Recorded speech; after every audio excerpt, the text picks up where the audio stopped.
Pues anem ja en el següent partit i anem en aquesta victòria molt important del Cabanes 2-1 ante un Vinaròs, que també està i dalt, i al final, pues, Pepo, 3 punts molt bons per un Cabanes que s'afiança ahí també. Sí, mos diu més, de fet està ja en llocs de promoció.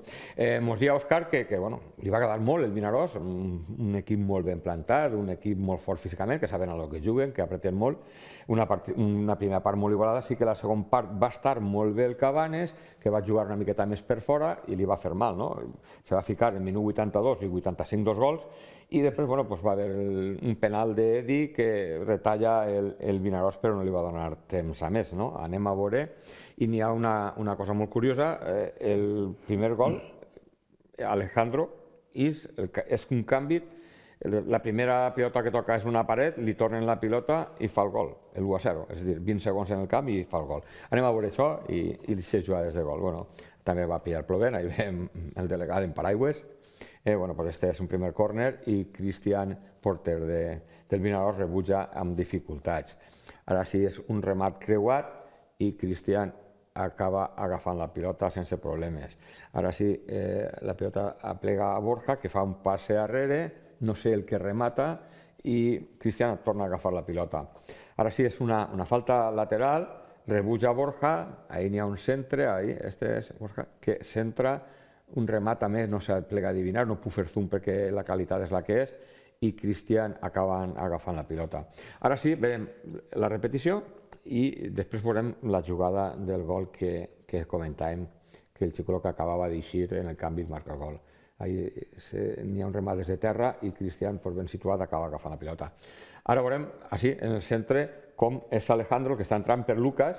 Així n'hi ha una bona jugada, que veuràs tu, trau inclús el Vinaròs, la pilota la fica una miqueta ràpid perquè no se faci llarg. Este és Alejandro, que toca la pilota, obre i torna la pilota i des de la frontal, gol. Collons, porta 20 segons i gol. Doncs mira, míster, a la següent titular, no?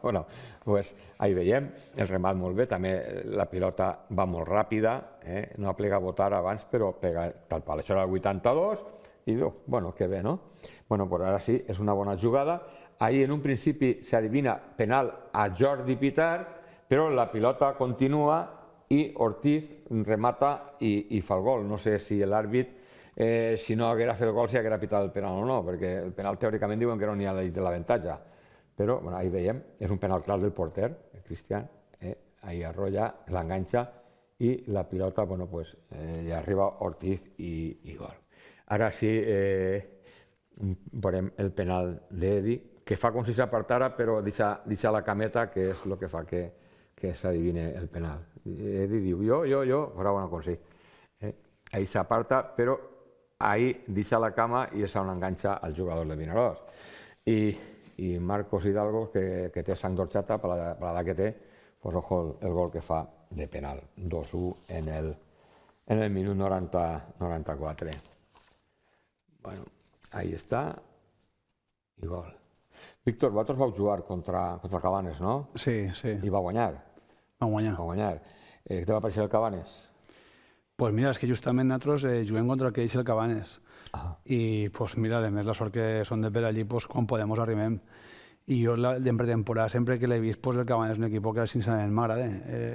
Crec que proposa un futbol, també busca generar ocasions i la veritat que no m'estranya tampoc que estigui allà dalt, perquè s'hi ha escapat punts, com a nosaltres ens ha escapat punts al final. Exemple, el dia nostre, que estigui escapant un punt, el dia del quart també s'escapen punts, però és que és la tònica que estem veient. Jo estic mirant i crec que si mirem cada jornada, a millor del 80 al 90 podem trobar de 5 gols a 10, mínim 5. Ara que dius de 80 a 90, recorde que parlant en Adrián Esbrí, l'entrenador del Cabanes, diu, però tu saps la quantitat de punts que hem perdut de l'Almenara, la quantitat de punts que hem perdut en els últims minuts? Doncs mira, aquesta vegada va ser al revés, me vaig a recordar, jo quan estava fent el resum i dic, mira, se queixava això i va ser al revés. Sí que tens raó que en els últims minuts molts gols. Estan ahí molts gols, o bé perquè l'equip se'n va a muerte o l'altre baixa. Sí, això ha sigut una guerra contínua que he tingut jo durant la meva carrera d'entrenador, de la importància de la gent de la banqueta, no? Perquè han sigut jugadors i també han sigut egoistes, que si no eixes d'inici, pareix que el míster ja no compta amb tu, però no se donen compte moltes vegades, o no mos donen compte, perquè jo també ho feia el mateix, de la importància que tenen la segona unitat o la tercera unitat de mantenir el partit viu fins al minut 94-95, que solen durar tots els partits, no? I ahir, fins al final, i més en aquestes categories que estan tan justetes i que tots els detalls poden decidir un partit, no? La importància que té tota la gent. Sí, sí.